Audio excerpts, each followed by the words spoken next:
Welcome to the riskadvisor.com podcast. I am Jim Henry here with my good friend and co-host Sal Lafreri.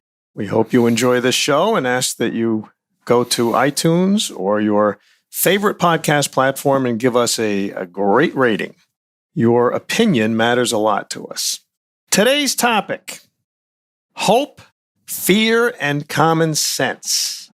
This is the next in a series of podcasts that Sal and I are doing together with each other as guests, trying to tackle the erosion or lack thereof or attack on common sense that seems to be so widespread now and causing problems in so many areas and increasing risk in so many areas. So it struck me actually today coming up with this, with this title to do this session today, having just witnessed the uproar over President Trump daring to be positive and upbeat, that he seems to be on the mend from his bout with COVID. And it just struck me that I think this is really what's at the core of why we're wrestling with what the hell has happened to common sense. So Sal, my thought was hope for the best and plan for the worst, which we've always relied on in security. Seems to be a casualty of this tug of war between hope and fear. So how do you see it? How do I see it? Basically, the way I see it is that we have become just one large grump of miserable bastards. Mm-hmm. It is there. Nobody is happy with anything anymore. Everybody's got a bitch about something. And it's just absolutely frustrating.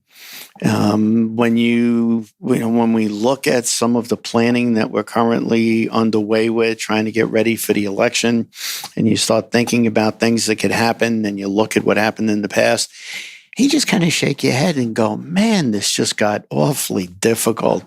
Because God forbid you say the wrong thing. People are all over you. And it's just, we've lost our sense of humor. Forget common sense. We've lost our sense of humor. Well, you made a comment on a unrelated phone call that we had together a few minutes ago, where, it used to be, some people kind of look at the glass being half full. Some people look at the glass being, half empty. And you said, I'm the kind of guy that just waits for it to get knocked over. But that's really it. I mean, it's not about a leaning perspective of hope versus despair or, lack of optimism.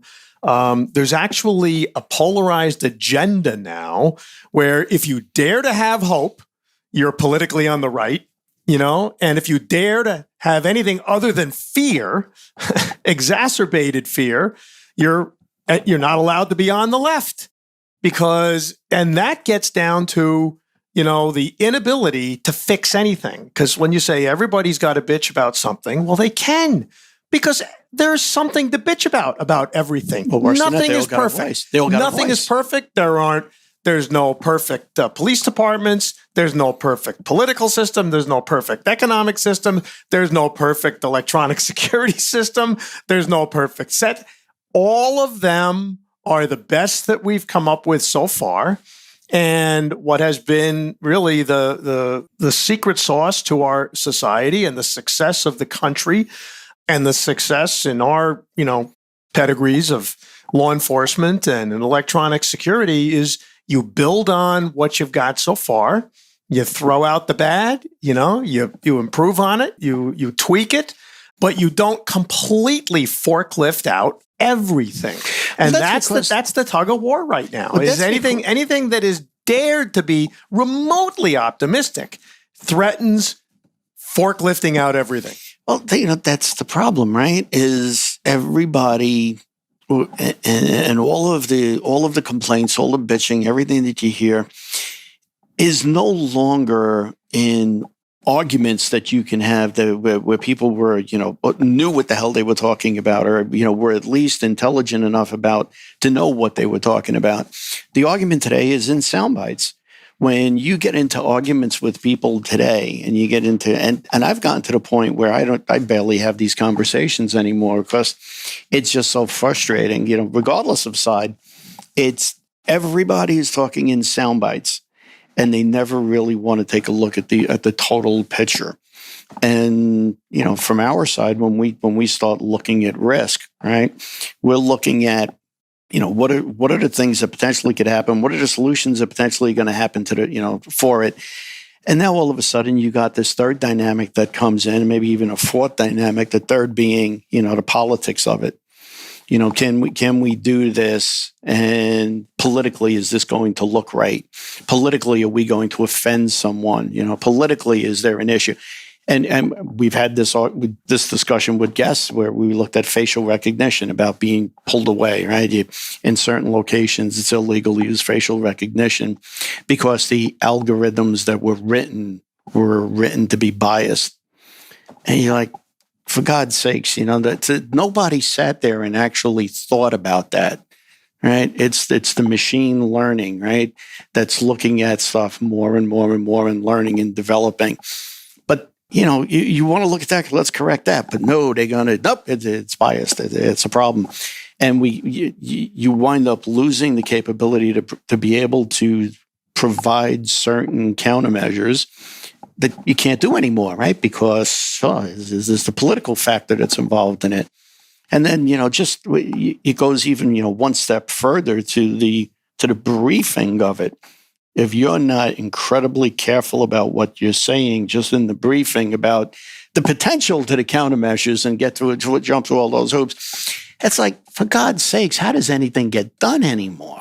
Well, look at the irony of the analogy that you just made, right? Because machine learning is really our initial attempts to have machines become as logically intelligent as people.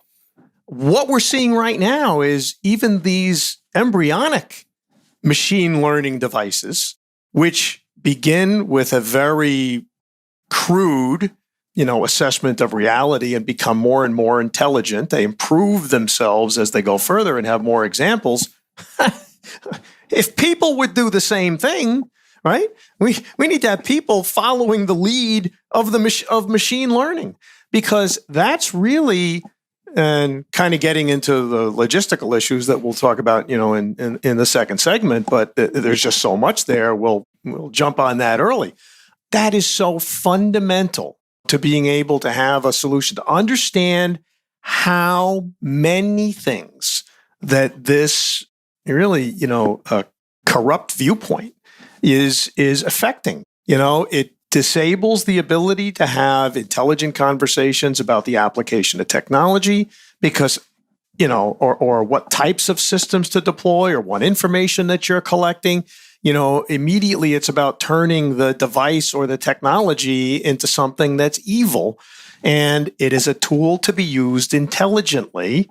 And, if you're jumping to a conclusion that you want to come to, irrespective of whether that technology is maturing or not, we're going to cut a lot of things off at the knees. I think, if I remember my history right, even though my double E background, way back around going into the dark ages around 1000, 1100, AD. And there was this purging of intellect. All the ancient, Egyptian scholars, everything got burn the books, burn this. It's all evil, blah, blah, blah. We went into the dark ages, and it wasn't until, I think, if I'm correct, the Reformation or something like that we finally started to come out of this, about 400 years later.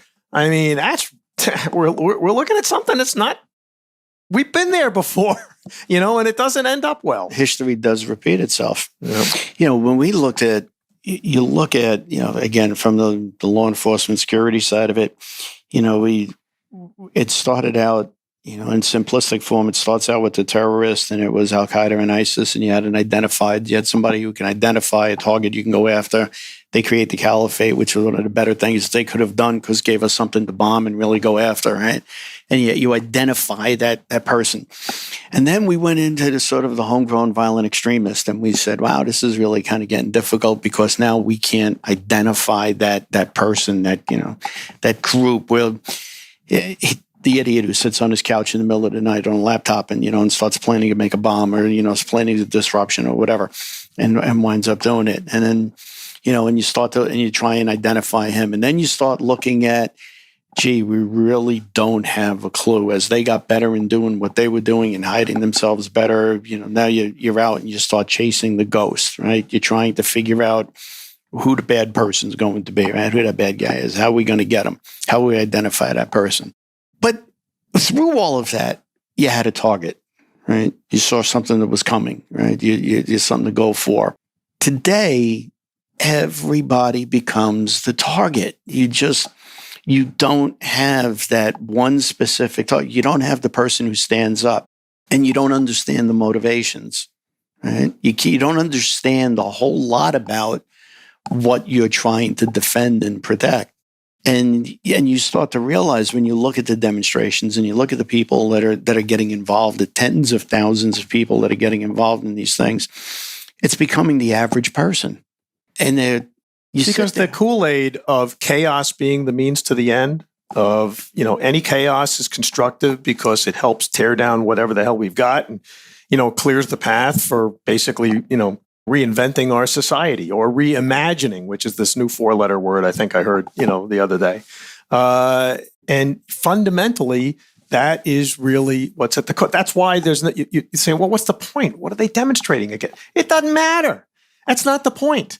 It's about chaos for the sake of chaos because it's just creating that, it's creating that atmosphere for change. And that becomes the real problem because what's the line we used to use, a few years back, right? It's, so many bogeys, so few shooters. There are so many topics. There are so many things that people are protesting against. You don't know where to start, and it's almost great when a group like Antifa steps up and says, we're going to have a protest. We're going to do this. We're going to come and riot. Great. At least now we know what we're dealing with. But on the debate that they were pointed out to be just imaginary, that they don't really exist. Let's see. What I want to know, the thing that if I find out tomorrow I could die the day after a happy man and I would have lived a fulfilled life, I want to know, how is it that you can put this bullshit up online, right? On YouTube, put a 5-minute video up on YouTube and the world believes it. Put a story out, put a goddamn tweet out, and all of a sudden it becomes gospel. I wish I could learn what the secret sauce is that makes people believe this bullshit, because as soon as you do that, you got all the world's problems solved. Because they're halfway there already. You can cure cancer. If you're aiming that at somebody, what they want to see, that they'll basically transpose whatever you're saying to fit their narrative. So. All right, we'll take a breather. That's a good place to stop segment 1 and picked up the logistical impacts here in segment 2. You are listening to the Risk Advisor podcast hosted by Jim Henry and Sal Frary. We ask you subscribe and follow us on our social media like Facebook, Instagram, and Twitter. If you are interested in having one or both of us speak at an upcoming event or would like to consult with us, please go to our webpage at theriskadvisor.com to set that up.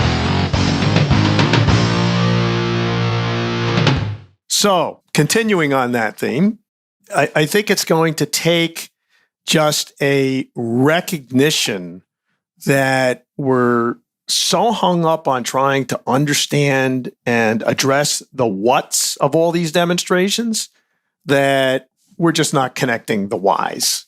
And that's at the core of what's driving it. And until that is accepted, by those that are trying to improve on our lot, and corporate America is trying to figure out, how the hell do they reduce their risk and improve their security?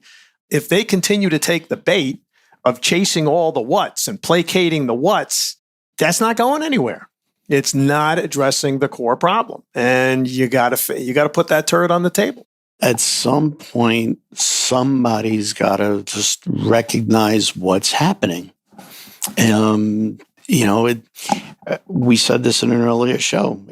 A lot of what's happening in corporate America today, with the potential risks, is corporations think they're avoiding the risk by paying extortion. If you don't give us, a donation, we're going to move on. We're going to, we're going to protest you. We're going to do this. We're going to do that. We're going to ruin your business. At some point, somebody's got to step up and say, hey, it's a risk. It's a crime. This is what's happening. How do we get that to be stopped? And when you start getting mainstream America thinking about it, and the real fear here is you start looking at the millennials, you start looking at the younger generation that's buying into this and is believing all of this rhetoric. And you start to wonder, again, I always go back to how do we provide security? How do we provide effective consulting? How do we keep those risks down? And it just seems like every other day another tool is being taken out of your hand. And it's problematic. And I don't know where it stops. I don't know what the solution in all of this is going to be. How much further down do we have to go before we hit rock bottom? I think we're going to find out in the next 4 weeks because we know this is going to continue to be escalated in this nuclear war between hope and fear.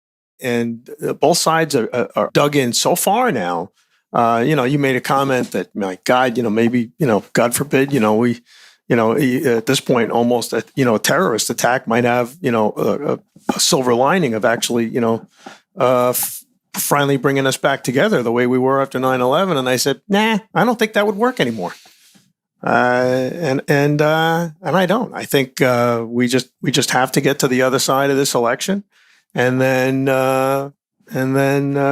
trust that both sides can't keep up. Can't keep up this fight into the 30th round. Somebody they're just going to wear themselves down to the point where both are on the mat. Hey, somebody's got to step up, grab both heads, bang them together, and go, enough. Let's go. Let's move on. When you look at some of the planning processes that we're going through now with clients and trying to set up for the election, and what the potential aftermath is to that, I had said this earlier in the day. It's the equivalent of planning for an embassy takeover. You actually have to think about your facilities in that way, that shape, that form. You have to think about if somebody comes crashing through the door. And we've seen all of it. This is the thing, the frustrating part of it. We're not talking about King Kong jumping on a building and swaying the building. And you go, that's not probable. All the stuff we're talking about, today is stuff that actually has happened, right? We've seen them use Molotov cocktails. We've seen the attacks on the properties. We've seen the rioting. We've seen the looting. So it's not stuff that we're making up and saying, boy, really worst case. I'm really going to speed up the dial on this one, and I'm going to talk about how bad things are really going to get and how bad things are going to be, so I can run the clock on a client. This is all stuff that we've seen on a day-to-day basis. And when you start looking at it, it's what do you think about?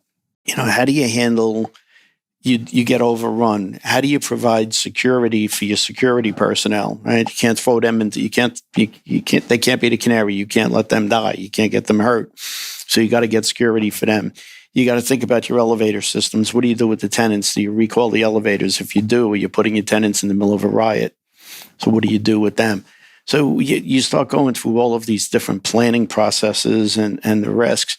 And when you think about it, it's just, we're not that far away from. So it really is the social unrest really is the second of the 1-2 punch that corporate America is getting, particularly in multi-tenant high-rise buildings or office structures, where COVID exposed the fact that, to try and reoccupy those buildings, now you're trying to do the opposite of what the buildings were designed to be.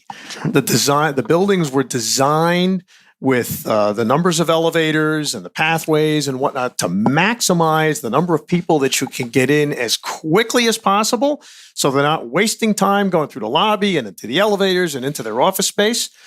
And now, the COVID guidelines for reopening, cause you to do everything against what the architect designed the building to do. And the same goes, except that's not bad enough.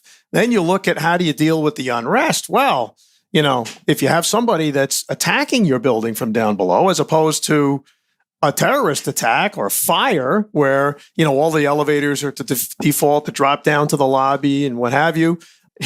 Now you don't want to put all your tenants in harm's way by bringing them down into the fray. So now looking at all your building control systems, your elevator control systems, if we have that kind of a threat, we have to reverse the logic that we've had in case of a fire or a terrorist attack. Yeah, absolutely. And one of the things that, an element of the planning that we're currently looking at is a prolonged operation. And regardless of what side wins, neither side saying that they're going to concede, it's going to be contested. It's going to be very reminiscent of Chicago politics. It's probably going to be a whole lot of voting. They're going to vote often and early. And you're going to have all of these ballots that are going to wind up getting contested. So it's going to prolong the drama for, a month, 2 months. And you start looking at that and you go, okay, now if things get that bad, then you start looking at what the city's plans are for dealing with mass demonstrations and how do they react. And, certain elements, sometimes it doesn't matter what gets you to the point, but, when you get to the point that you need to do an evacuation, it's either, it was either bad weather or a chemical spill or a terrorist attack. Something's, you get to that point, the city may wind up shutting down the city. May put up the checkpoints, may shut down the MTA if it gets that bad. And if it does, how do you continue those operations at the property? What are those specific systems? You mentioned building management systems. What are those specific systems, with the cold water chillers and the heat plants? How do you keep them on? How do you ensure that they're running? How do you ensure that you don't create another crisis with those systems being turned down? And it just, again, when you get into the weeds, is where all of the problems really start to develop ongoing. It's going to be one hell of a ride for a few months. I look at so many things from obviously the perspective of the systems integrator role that I had for 50 years or whatever. And every, 10, 15 years, the integrators would always be told, your days are numbered. Look at all these systems now when we moved from analog to digital, you don't have to be out there changing limit switches and pan and tilts and tubes and cameras and, blah, blah, blah, blah, blah.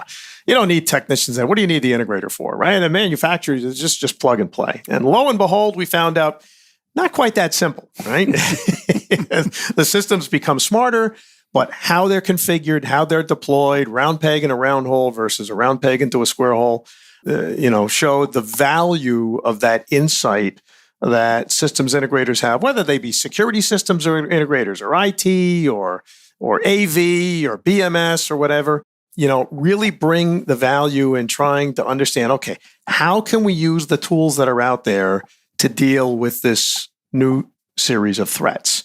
And, this 1-2 punch that we've had this year, once again, has shown that just when we scratch our heads thinking, okay, systems are getting smarter, machine learning's coming out there, analytics, systems are going to self-program themselves, to find the network and whatnot. What are the integrators going to be doing?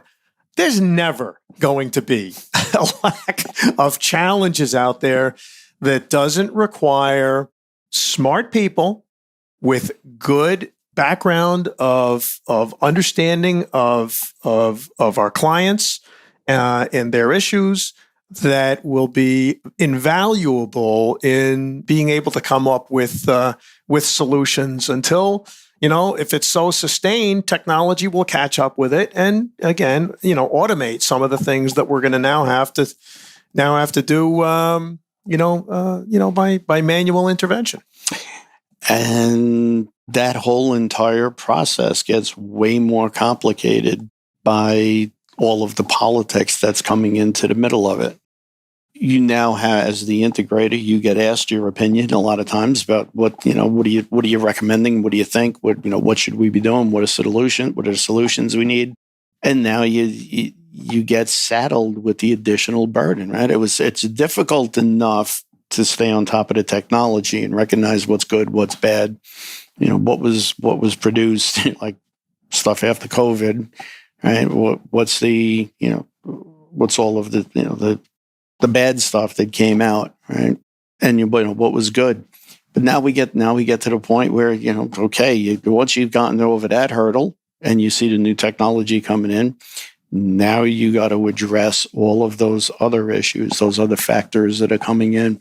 And it's really sad because at some point in time, it may not be right away, but at some point in time, they were going to become victims that didn't necessarily have to become victims. And I think as more and more people become victims, then people will start taking it a little bit more serious about, how do we apply technologies that we have and the advancements of the technologies that we have that for good that are being taken off the table today. Right. Well, that's a good place to end segment 2, and then we'll get to the promised land of segment 3, where we will actually see if there's solutions for all this. You are listening to the Risk Advisor podcast, hosted by Jim Henry and Sal Frary. We ask you subscribe and follow us on our social media like Facebook, Instagram, Twitter. If you are interested in having one or both of us speak at an upcoming event or would like to consult with us, please go to our webpage at theriskadvisor.com to set that up. So, the solution. This is going to be a short segment. Yeah. There's a short answer.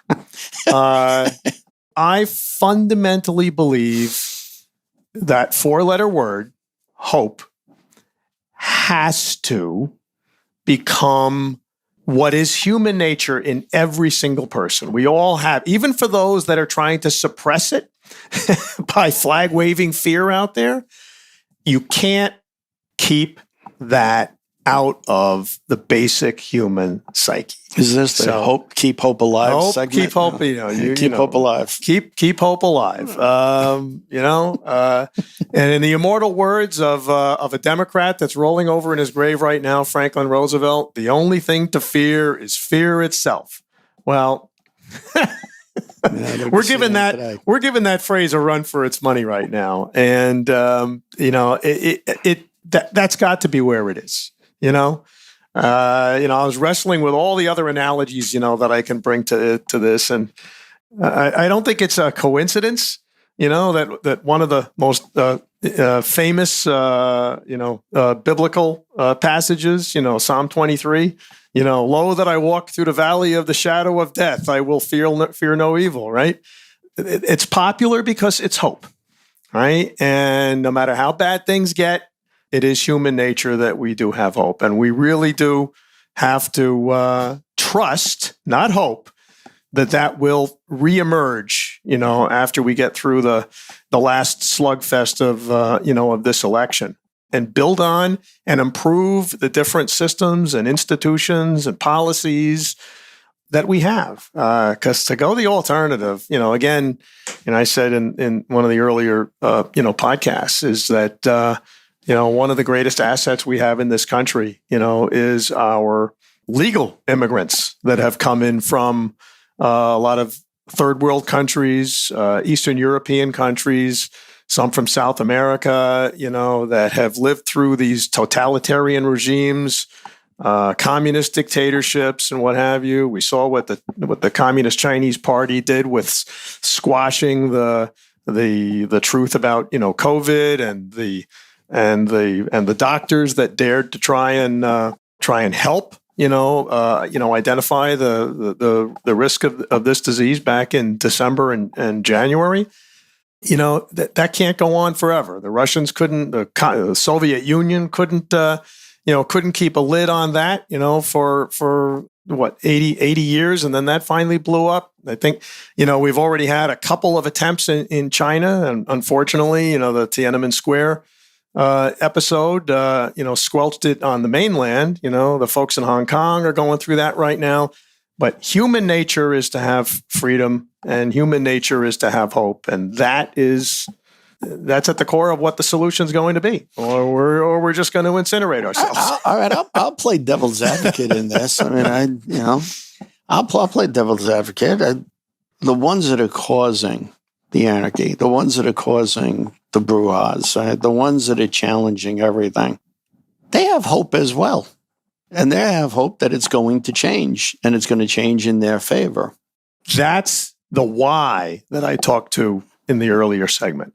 And if we recognize that's the point, not the particular issue that they say they're fighting over, but what their goal, what their agenda is. If you look at the organization, not the concept, the organization, Black Lives Matter, they're open about it. They said this is what they're trying to do, right? It's not as if it's covert. But the question is, how many people, and this goes back to it, how many people actually understand it? How many people have actually read it? How many people really, really have the hands on it? That's the problem. If we have an educated electorate, then we can fix this problem. But if people follow like sheep and don't make their own decisions and don't triangulate information from multiple news sources, then democracy fails to work. And you know, it brings up a larger discussion point in, you know, people being able to make up their own decisions. People can't today. People have an incredibly difficult time in making up their own minds because everything that they are looking at, every piece of information that's being driven to them is being filtered and censored and given to them in the fashion that they supposedly want. And we're in this vicious cycle where what's being, you know, if you're into sheep, I'll keep this neutral. If you're into sheep, then everything you get to see is stories about sheep. You get to see how to shear sheep. Everything related to sheep you get nothing about goats. Right? You don't even know goats exist, right? And everything you see is, well, if I've seen it, then it must be true. This is what's written, right? We see this in cyber all the time, right? And we call it in screens we trust. Whatever you see in the screen, you trust, right? You don't work. If the screen's telling you that, you know, a centrifuge is running at, 10,000 RPMs, you believe it's running at 10,000. It could be running at 5, but the screen said 10. Same thing here. The youth today, and this is the scary part because they're going to be the adults of tomorrow, the youth of today, and even a lot of the adults today, look at something online, fail to realize that this is geared specifically to them. And if they were anywhere close to being on the fence, then that information that they get pushes them towards the direction that ultimately the people running these social media companies want you to be. Well, I do think that there's truth to that, but I also think one of the collateral benefits of COVID, has been, now that we're in a society where basically you have, in many cases, 2 working parents. When I grew up, that was the exception rather than the rule. And I think, parents back then were much more involved, in the school system and the PTA and what have you, and really knew and were party to, what the kids were learning. And, as we've moved into a society, trying to achieve, equality between men and women and a lot more women in the workplace, there's a lot of benefit to that. The downside is many parents, have completely turned over education, hands off, because they're too busy with their 2 jobs, to the educational system. And the educational system has taken them in that direction. And in a lot of cases, the parents have not had a clue about what their kids are being taught or not taught. The fact that they've had to struggle, with the home education now, I've heard a lot of comments about, parents saying, I had no idea, what my kids were being taught. That was wrong. And I had no idea what they were not being taught at all that they needed. So there's been, I think, through every dark cloud, there's a silver lining. And I don't think the education system or the relationship between parents and the educational system, will be the same after we get out of COVID, from this experience of forcing them into the active role of educating their kids. To recognize what's going on. Yeah. So you believe in hope. Keep hope alive. That's that's Jim Henry's message for the week. You have to.